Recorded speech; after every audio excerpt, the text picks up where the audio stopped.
Come with me, my friends. We shall descend to the world of the unknown and forbidden, down to the depths where the veil of time is lifted and the supernatural reigns as king. Come with me and listen to the tale of The Night the Fog Came.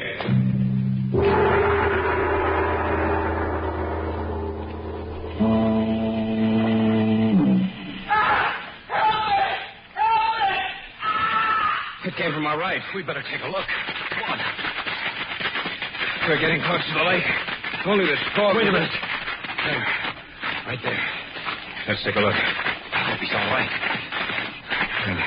Throw him over. All right. He's dead. I know. Do you realize how he died? What do you mean? Look at him closer, Hal. His clothes aren't wet. Even his hair isn't wet. But look at the water trickling from his mouth. This man died less than a minute ago on dry land, 200 yards from the lake. And he died by drowning.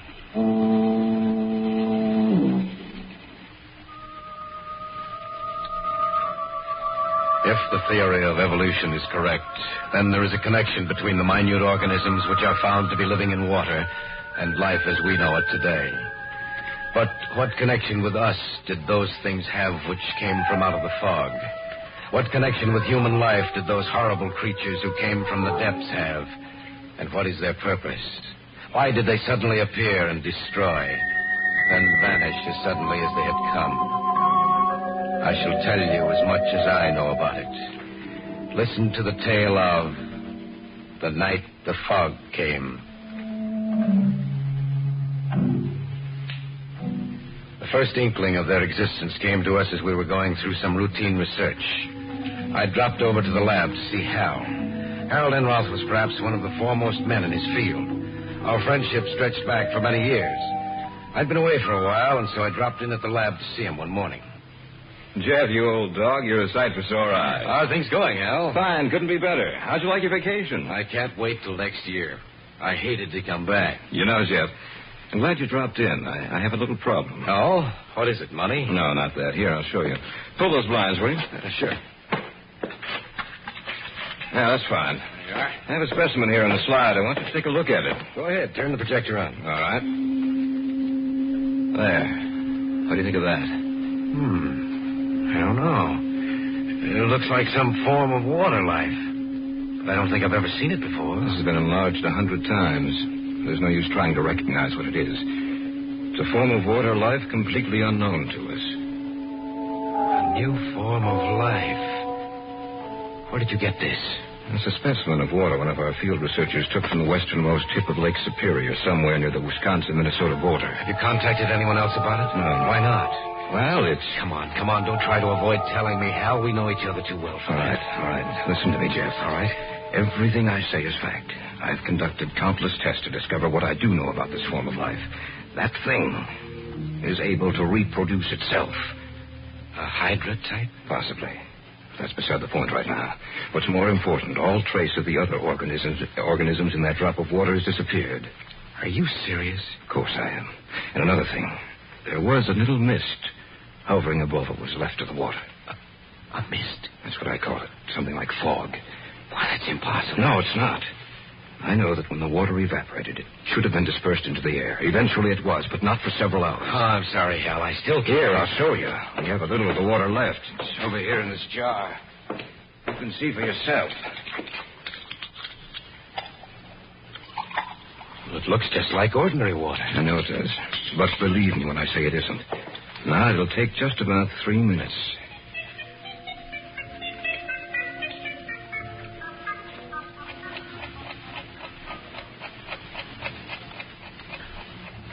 Do you see what's happening? I can't believe my eyes. See that little cloud of misty vapor beginning to form like fog? Yes. But what causes it? I wish I knew. Our field men say the conditions up there are getting to be unbearable. The whole area for 100 square miles is almost covered completely by this fog. What are you going to do? Well, I'm going up there myself. Jeff, if I send for you, will you join me? Of course. I may need you. I may need everyone I can get. It's begun to prey on my mind, Jeff. Somehow I think there's something in back of this. Something the likes of which the world has never seen. Something evil.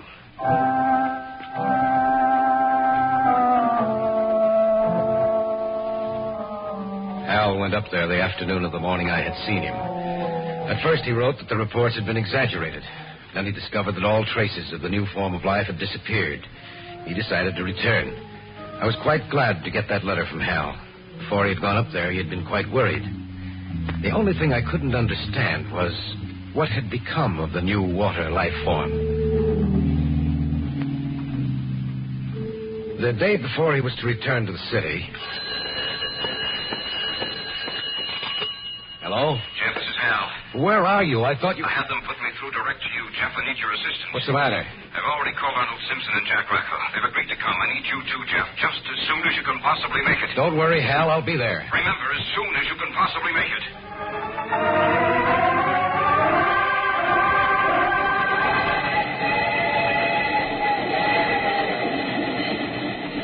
I knew Arnold Simpson, and he and I went up together. The train left Chicago and headed north, and then slightly west over Illinois and Wisconsin. Simpson and I talked it over on our way up there. Hal talked to you before he left, didn't he, Arnold? Yes, he did. I never had enough time to get up to his lab so he could show me what it was, but his words were description enough. Frankly, I'm worried. In what way? Jeff, why should a new form of water life suddenly appear? Why should it destroy everything with which it comes into contact?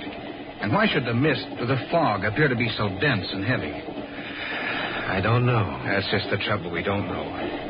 Where has this form of life been, or did it just develop? What's its reason for being here? Perhaps we'll find the answers to those questions when we get there, Arnold. Perhaps.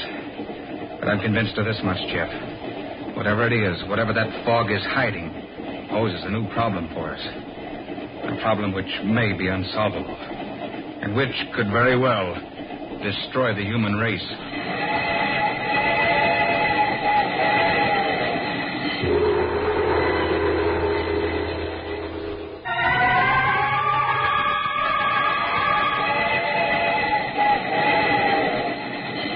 Simpson seemed disinclined to talk, so we spent the remainder of the trip in silence, both of us lost in our thoughts. We arrived at the town and then hired a car to take us to the little village, where we would find Hal Enrum.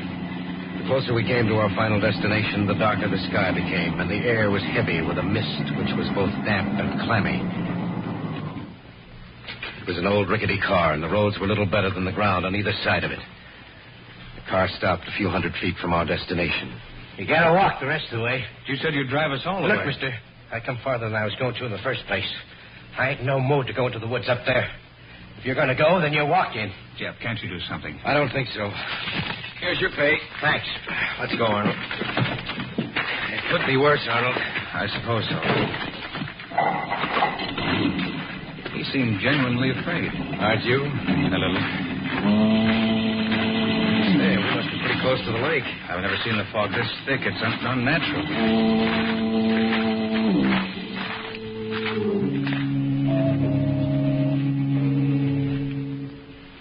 Eventually, we made it up to the house. Hal was there waiting for us and showed us where we would sleep. Through the window, I could see that the fog seemed to be getting thicker.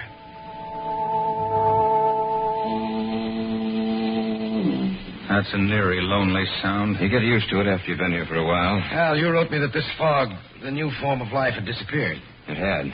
But 2 days ago, it suddenly reappeared. And with it, the fog returned. Then there must be a connection between the two. Yes, but what? I haven't any idea. Look, I have to go down to the village for some food. We don't have enough here to feed 4 of us. Will you come with me, Jeff? Certainly.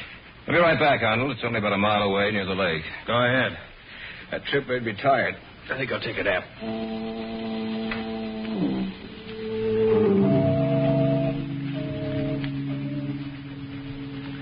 The house in which we were staying was on a high level of ground which tapered off on the side facing the lake. It was only 3 p.m, but it looked almost as dark as late evening. And there was something about that cloudy mist. It was cold and clammy and smelled strongly of the lake. I don't see how you were able to stand it up here by yourself. Well, I had a lot of things to interest me. I was all ready to meet you at the station, but then when I got your call, I didn't know what to think. I wish I could understand this, Jeff. The fog disappeared when the water life disappeared.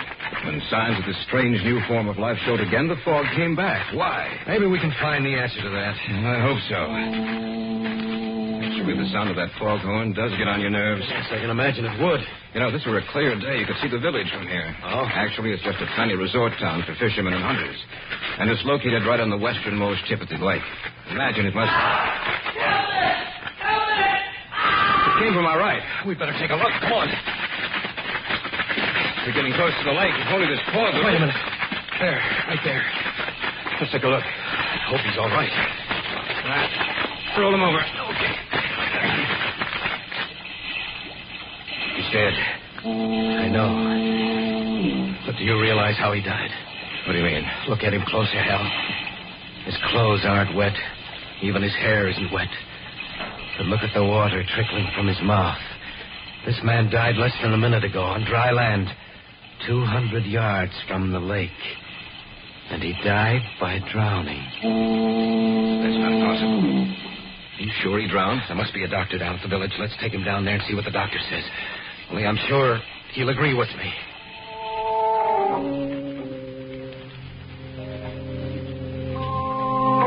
Together, we carried the man down to the village.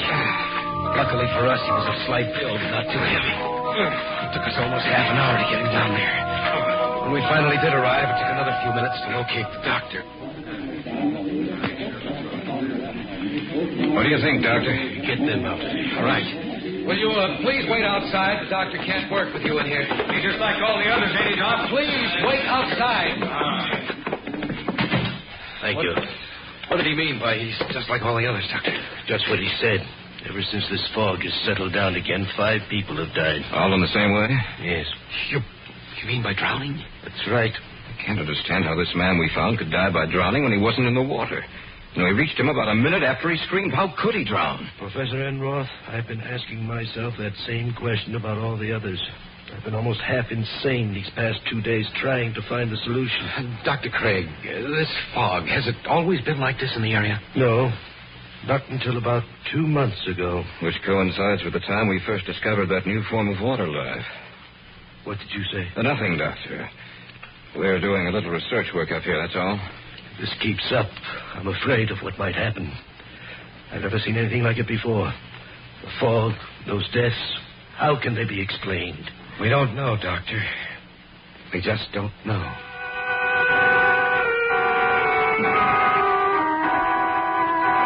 When we got back to the house, we discovered that Simpson had indeed taken a nap. Our arrival must have awakened him, for as we entered, he came slowly down the stairs from the second floor. Need any help? No, we can manage. But come out to the kitchen with us. What's the matter with you two? We found a dead man on our way to the village. Are you serious? Just set those bags on the table. All right. No, I'm not joking, Arnold. We heard his scream. It took us about a minute to get to him. He was dead when we got there. A knife? Drowned. What? On dry land, 200 yards from the lake. You must be insane. No, it's the truth, Arnold. And there have been 4 other deaths just like it. When did they happen? In the last 2 days. Since the fog reappeared. That's right. Then there is a definite connection between this fog and the new life form you've discovered, Hal. That's right. But what's the connection?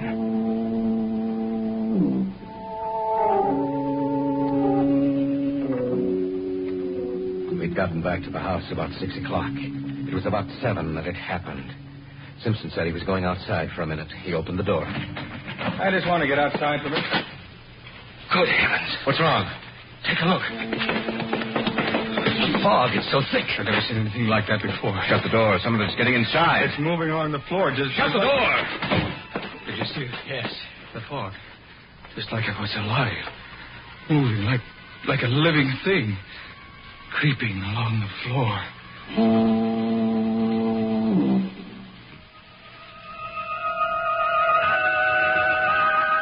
Simpson had opened the door, the fog crept into the house in little wisps that curled and snaked this way and that.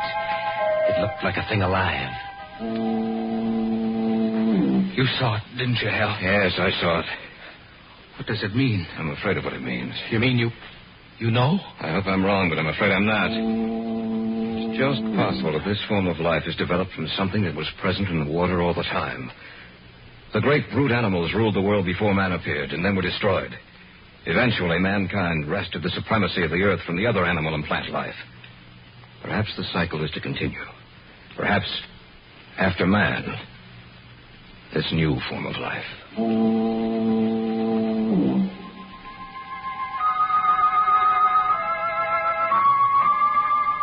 As the minutes passed by, we noticed that little slips of the fog began inching their way through every opening of the house. It was Simpson who pointed down at the bottom of the door and first brought it to our attention. We began to plug up all the openings in the house. At first, we did it slowly, but as time passed, we worked faster and more feverishly. No matter how tired we became, we had to finish the job, or the fog might claim the house, too. It was too quiet. The only thing we heard was the distant, monotonous call of the foghorn. And then Hal broke the silence. Do you know why this fog is so thick? I wish I did. This might be insane, but it has to be the answer. That fog is carrying moisture, a lot of it, perhaps enough to also carry this new form of life. To move it from place to place, to spread it even farther. To kill everything which stands in its way. That might be it. It is, I'm sure it is. Well, in that case, what happened to break it up the first time? And that's the solution to the problem. I don't know what it is, but it did break it up the first time. It drove it back, down to the depths from where it came. That's why there was no sign of it in the water. It came from right outside the house. Racco. He said he was going to arrive this evening. We'd better take a look. Bring the flashlight. Right, let's go. That light doesn't carry more than a few feet. It's so wet out here. Over there. Look. Little pinpoints of light dancing up and down, all clustered together. That must be it. Come on. It's spreading out. Look. There, on the ground. It's Racco. The same way. The same way as the other one.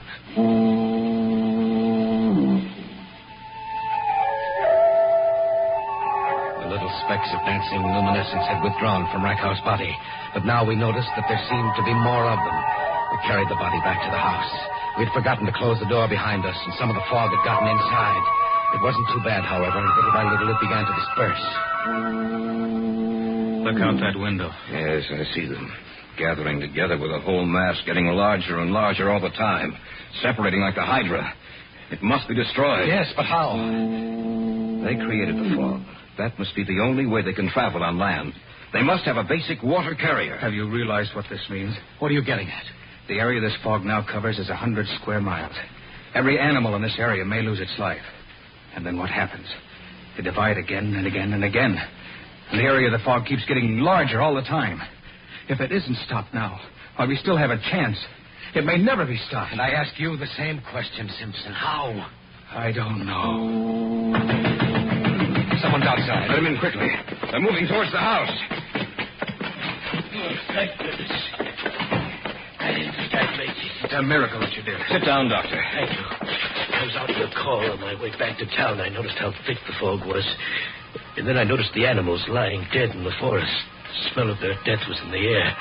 I continued on towards the town. And then I saw the bodies lying just where they had fallen. The whole town seemed to be covered by a strange luminescent mass which in some manner had moved. I was afraid. Then I thought of you people in this house, and I got here as soon as I could. I don't know how long we'll be able to withstand them, Doctor. I'm sure the townspeople are dead now. In fact, almost every living creature in the area must be dead. But what is it? What caused it? If we get out of this alive, Doctor, we'll tell you. Look outside.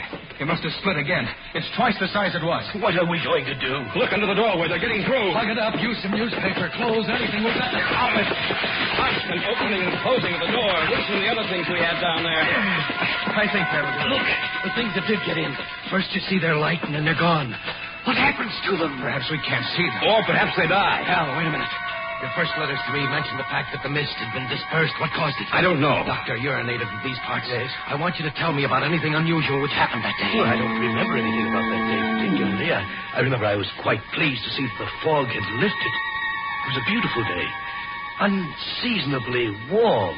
In fact, the sun was quite hot. Heat. I wonder if... If what, Jeff? These things, these Hydra-type creatures must die in the heat. This house is quite warm. The day the fog was dispersed was warm with a bright sun. Perhaps that's the answer.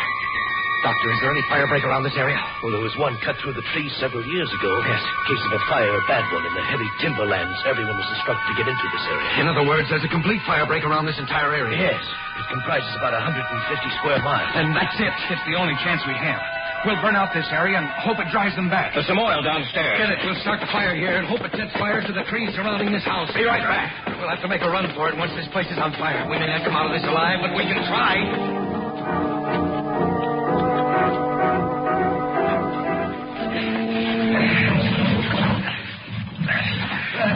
The last one. You'd better light it. Those things outside, they're going to get in. Each man will carry a torch. Yes. All right, light your torches. All right. And then set fire to this house. Lighting mine. All right. And yours. All right. One more. Good night. Under the door. They're pouring in into the door. Set the house on fire. Let's get out of here. No matter what happens, keep holding those torches. They're afraid of fire. All right, make a run for it.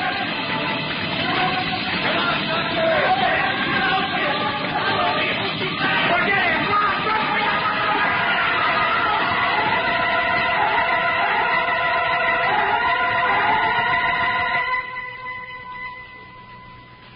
The fire caught hold, and the entire area was burned out. A week later, the smoke had cleared, and the fire was out. There was no sign of the fog, which had meant death to so many things. I had caught a glimpse of the doctor. He had dropped his torch, and it had gone out. He was immediately engulfed in those luminescent killers. I'm going back up there with Enroth and Simpson. Though there is now no trace of those things in the water, still we know they lurk somewhere, waiting for their moment. We must destroy them, once and for all, before that moment arrives.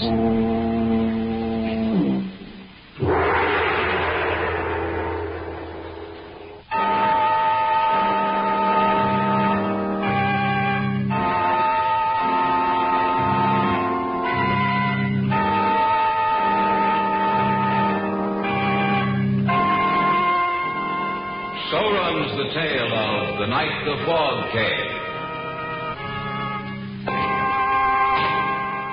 All characters and events portrayed on these programs are fictional, and any resemblance to places or actual persons living or dead is purely coincidental. Featured in this program were Harry Elders as Jeff Kellick, Richard Thorne as Hal Enroth, Jim Andelin as Arnold Simpson, and Sam Siegel as the Doctor. Original music moods were created and performed by Harold Turner. Sound effects by Lloyd Knight and Wayne Dickinson. Your announcer is George Bauer. These programs are directed by Leroy Alliger, written and produced by Richard Thorne.